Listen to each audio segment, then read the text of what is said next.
So hello guys, it's Aman Thakur here, and we are going to learn about a new topic that is Nazism and the rise of Hitler. As you can see in front of your screen, तो फिलहाल तो हमने कोशिश ये की कि क्यों ना जो ये नया टॉपिक है इसको स्टार्ट करके अगर हो सके तो एक ही वीडियो में इसको खत्म कर लिया जाए, but I don't think so. I am gonna and it in this single video, but we will try for it. So today's topic is Nazism. Let me just take it. Nazism and the rise of Hitler. अब सबसे main बात Hitler की बात यहाँ चल रही है, तो आप समझ सकते हैं कि ये चैप्टर कितना इंटरेस्टिंग होने वाला है। हिटलर के बारे में आज हम पढ़ेंगे और नाजिज्म यानी कि नाजीज्म जो तुम बोलते हो, नाजी जो बोलते हो, नाजिज्म के बारे में आज हम जानने वाले हैं। और ये चैप्टर नंबर 4 है हिस्ट्री का, एनसीईआरटी का। आई थिंक चैप्टर नंबर 4 है या 3 है, फिलहाल 3 कर दिया होगा। अब अपने टाइम में ये चैप्टर नंबर 4 हुआ करता था।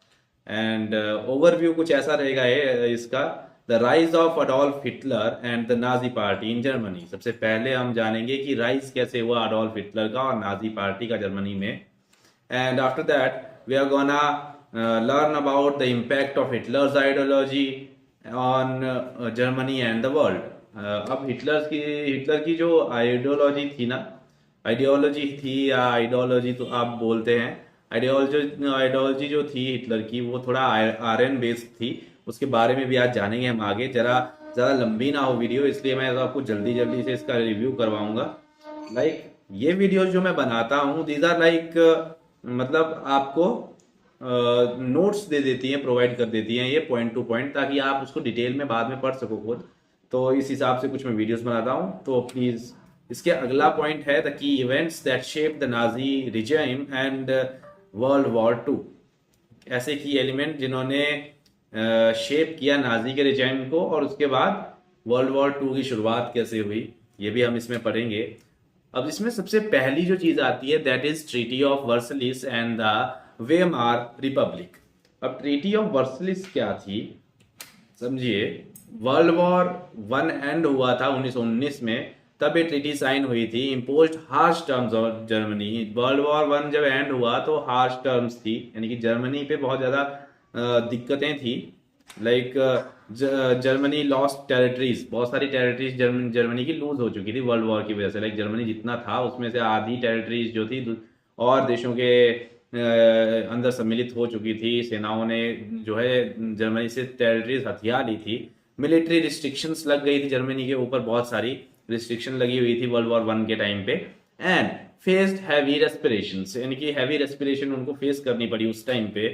अब इस चीज ने क्या इम्पैक्ट डाला जर्मनी पे इम्पैक्ट पड़ा सबसे पहला, that was led to economic instability, यानी कि इकोनॉमिक इंस्टेबिलिटी आई जर्मनी में। जो आपका आर्थिक जो जर्मनी की स्थिति थी वो अनस्टेबल या इंस्टेबल हो गई। एंड पॉलिटिकल डिससेटिस्फेक्शन भी थी, बहुत सारे नेताओं के बीच में भी थी आपस में। और पॉलिटिक्स की जो सेटिस्फेक्शन होती है मेनली वैसे जनता के लिए होनी चाहिए। तो जनता ही अगर सेटिस्फाई ना हो अपने पॉलिटिशियन से तो फिर कुछ नहीं किया जा सकता। तो ये कुछ मेजर दिक्कतें थी जो जर्मनी में आ रही थी। तो ट्रीटी ऑफ वर्सलिस में क्या हुआ ये आप सामने देख सकते हैं अपने स्क्रीन पे, that the treaty of peace the allied and associated powers and Germany. Allied और एसोसिएटेड पावर्स और जर्मनी के बीच में ये दोनों बीच में नहीं, ये दोनों साथ में थे। And the protocol annexed thereto the agreement respecting the military occupation of the territories of the Rhine and the treaty।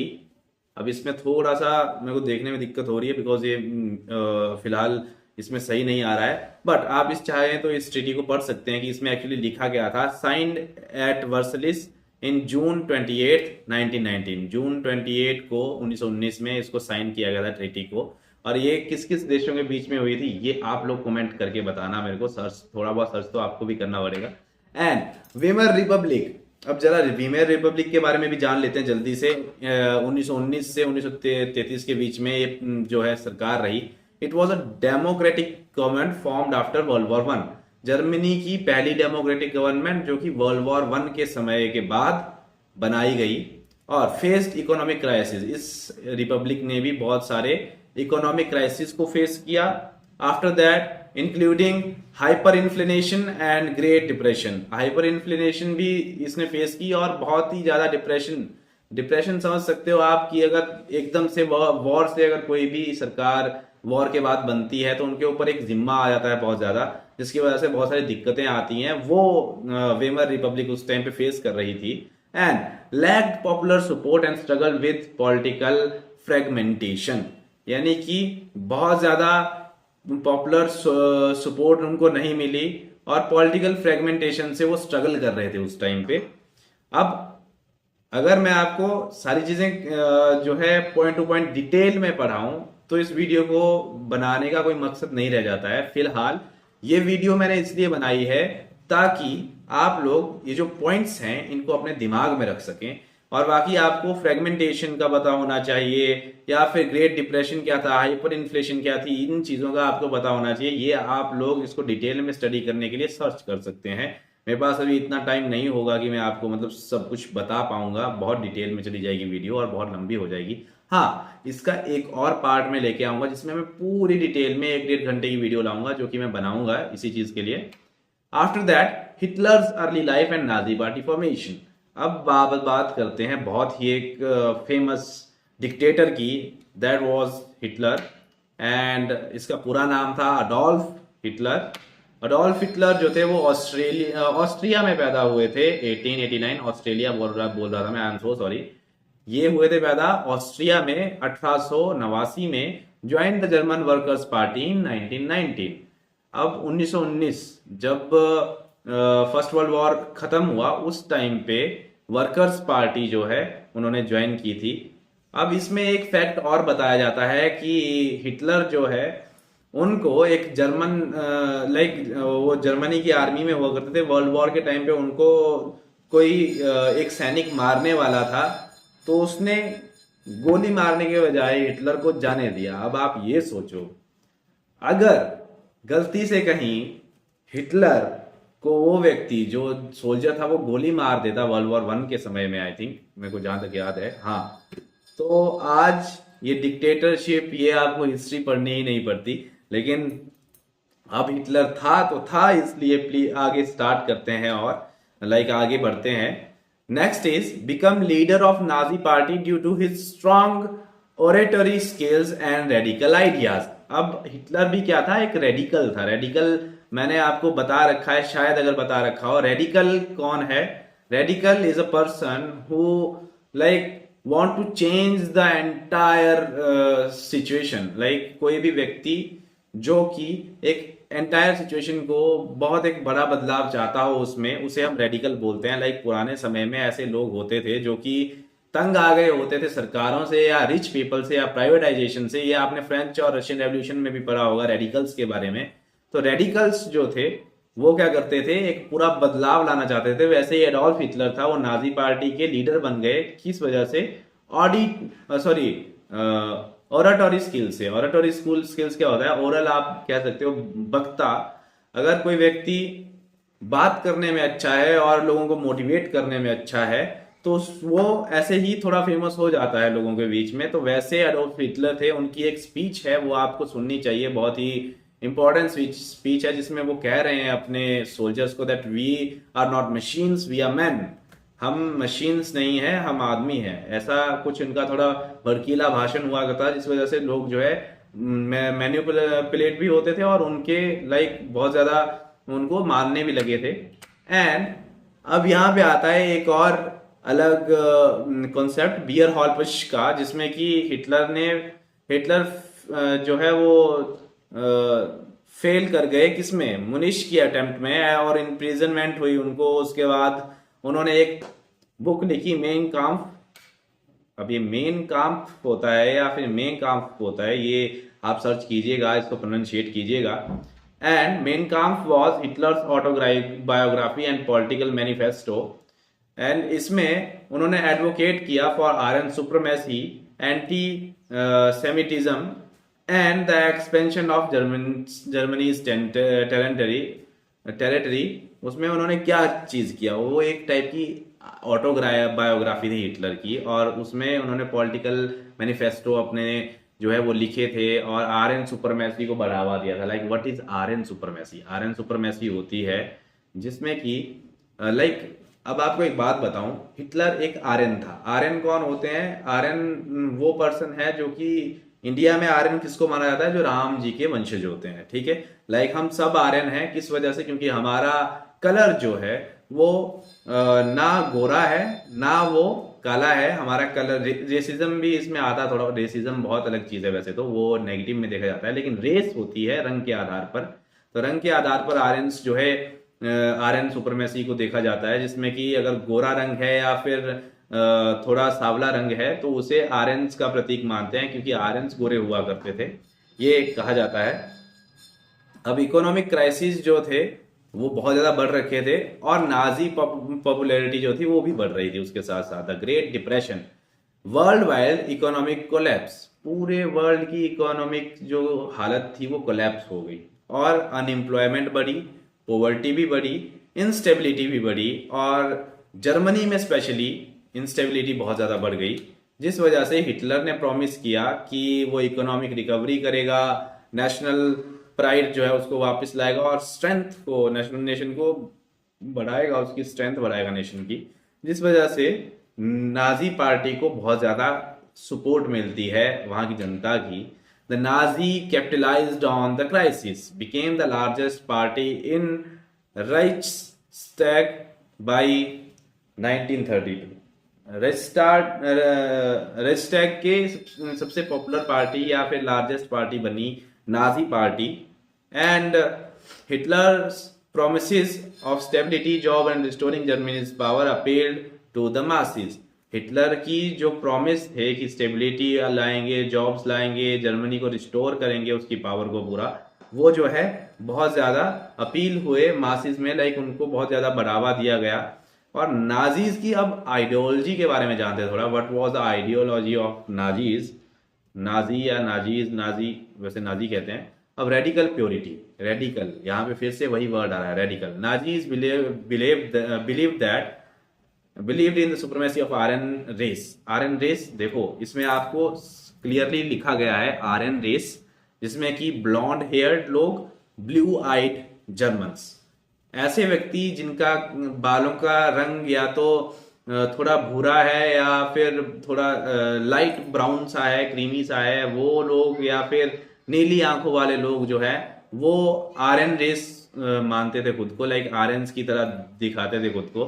और टारगेट किसको किया करते थे ये लोग? नाजीज की जो आइडियोलॉजी थी ये टारगेट करते थे ज्यूज को। ज्यूज आप जानते होंगे, ज्यूज जो है एक अलग धर्म आता है, एक टाइप का धर्म तो वैसे एक ही है, सनातन धर्म, बट पंथ आता है रोमा। रोमा करके, लाइक रोम के जो लोग थे या रोमाज जो थे, डिसेबल्ड पीपल, कोई डिसेबल पीपल है जो कि जिसके पास कोई ना कोई शारीरिक जो है ये है, इंफीरियोरिटी है, तो उसको भी टारगेट किया करते थे। एंड अदर अनडिजायरेबल्स, ऐसे लोग जो कि मतलब जिनको आप अनडिजायरेबल्स में काउंट कर सकते हैं, उनको टारगेट किया करते थे Nazis. And लेविनसरोम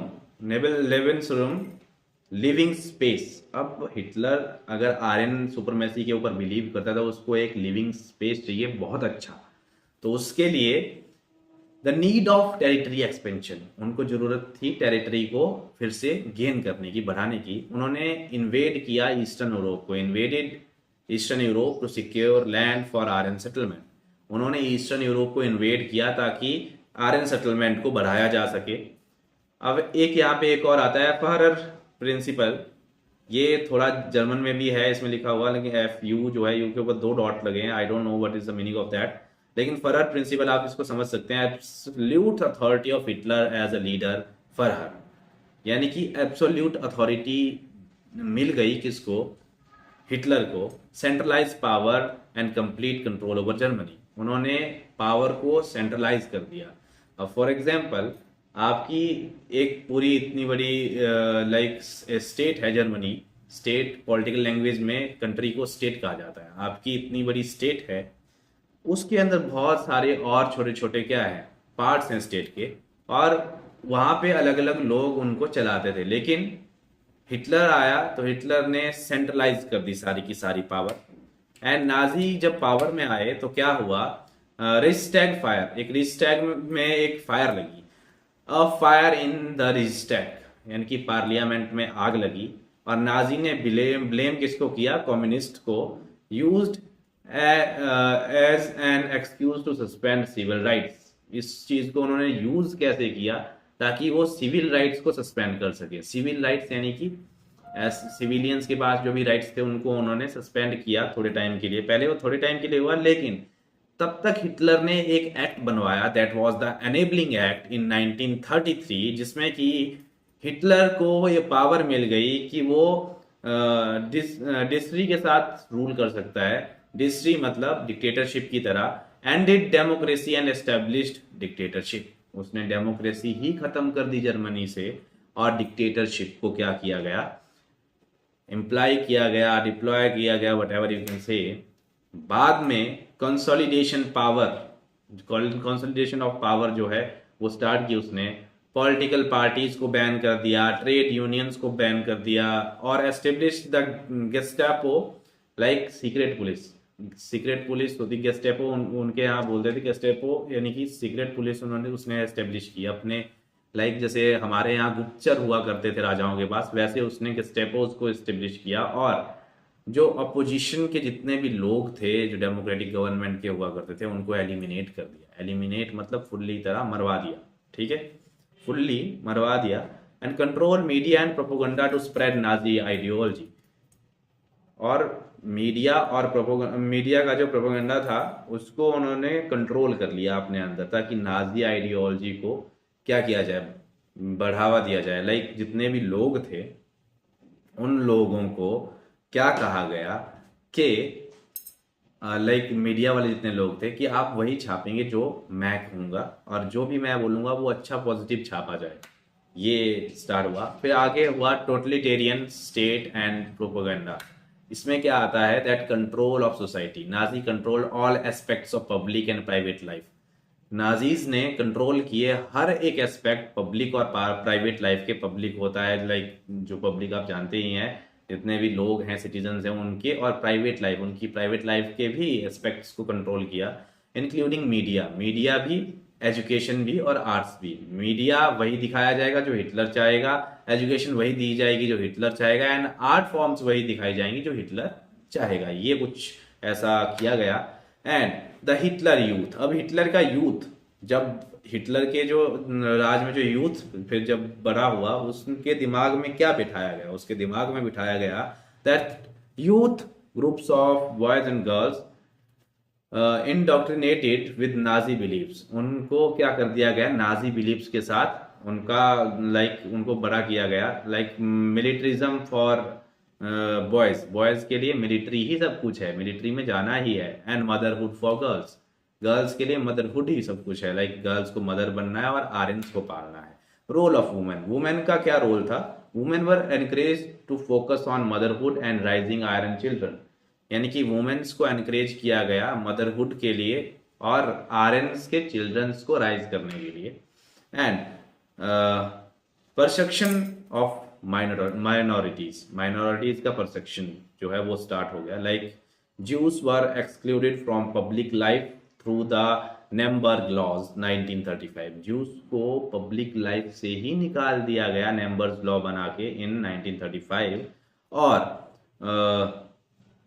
force sterilisation and persecution of Roma and disabled individuals, Roma और डिसेबल इंडिविजुअल्स को क्या कर दिया गया, उनको भी लाइक अलग ही कर दिया गया लोगों से, उनको पब्लिक के साथ नहीं रहने दिया, ठीक है। उनका जो ये नाजी आइडियोलॉजी थी इसमें बहुत स्ट्रिक्ट रूल बनाए गए।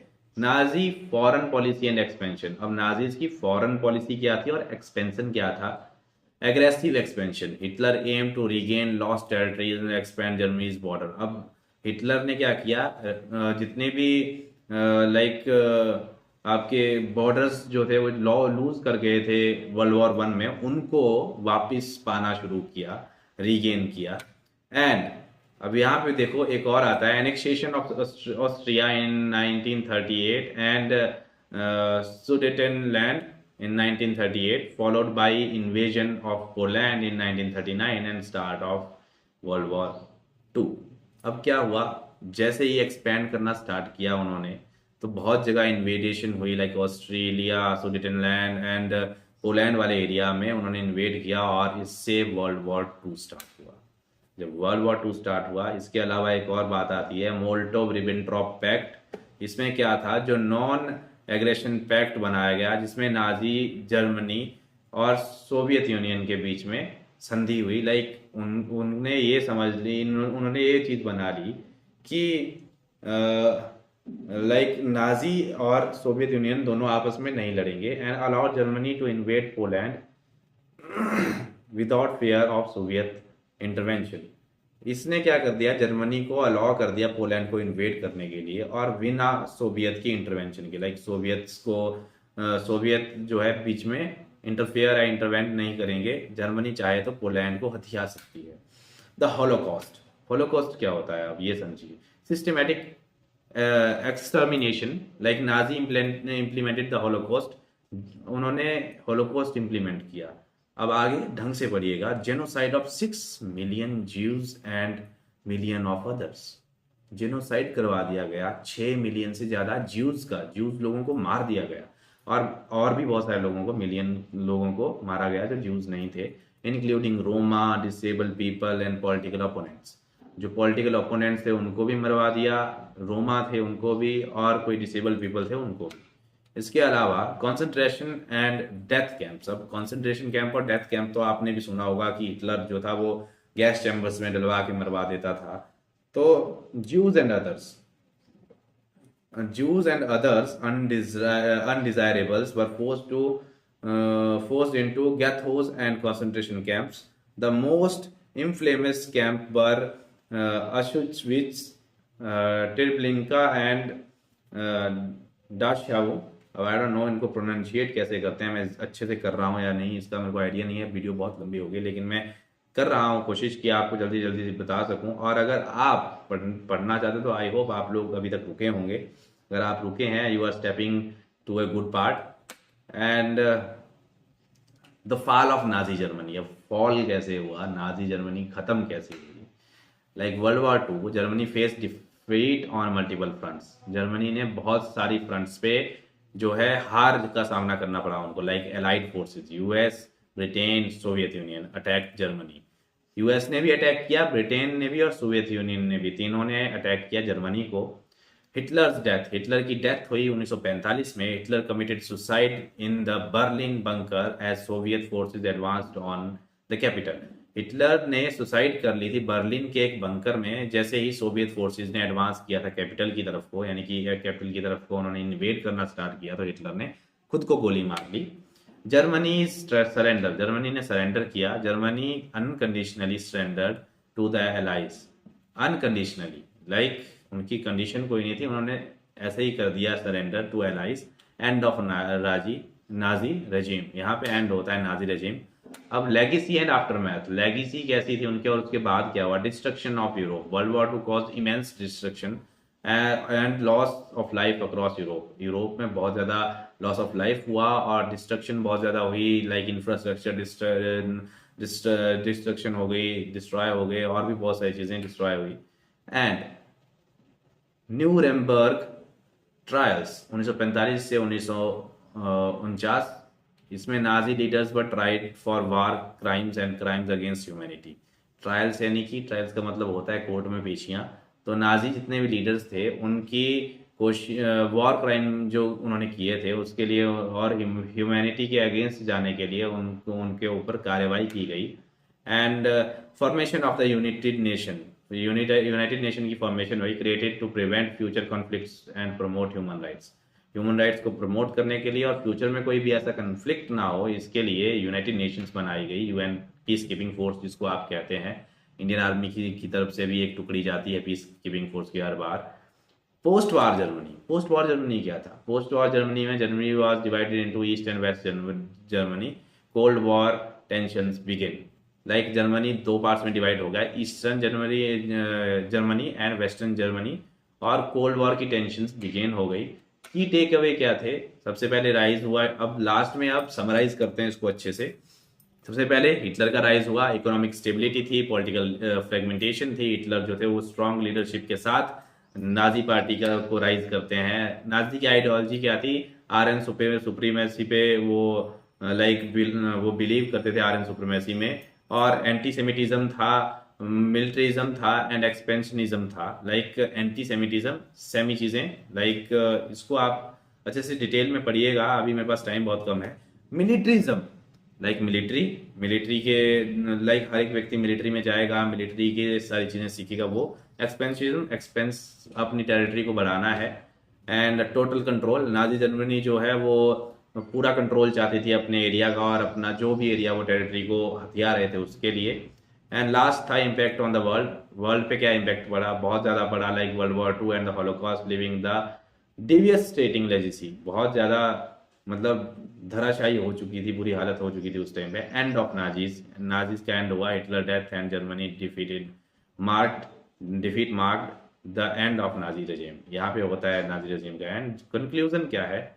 Summary, Adolf Hitler rise to power marked a dark chapter in world history. His totalitarian regime caused the death of millions and changed the course of the 20th century. Like उसने जो कुछ भी किया उसने बहुत ज्यादा चीजें उसमें ये कर दी, डिक्टेटरशिप डाल दी, बहुत सारे लोगों को मार दिया, ये चीजें इतनी ज्यादा हुई। इंपॉर्टेंट क्वेश्चंस इसके बनते हैं, या आप क्वेश्चन नोट कीजिएगा, इसको आप प्लीज कर दीजिएगा। Like first is, how did economic crisis contribute to the rise of extremism and ideologies? And second is, what were the consequence of totalitarian rule of the people for Germany and the world? ये दो बहुत ही important question है, इसको आप please आगे करिएगा। And that was the end of our video. ये यहीं तक वीडियो थी। ये एक कंप्लीट रिव्यू था आपके Nazism and the rise of Hitler पे। इसको आप जल्दी से आप ये कॉपी कर सकते हैं एज अ नोट्स। और इसके अलावा आप इसी वीडियो को जो है थोड़ा डिटेल व्यू में सर्च करके इसके जो पॉइंट्स हैं उनको सर्च करके लिख सकते हैं। That's all, thanks for watching.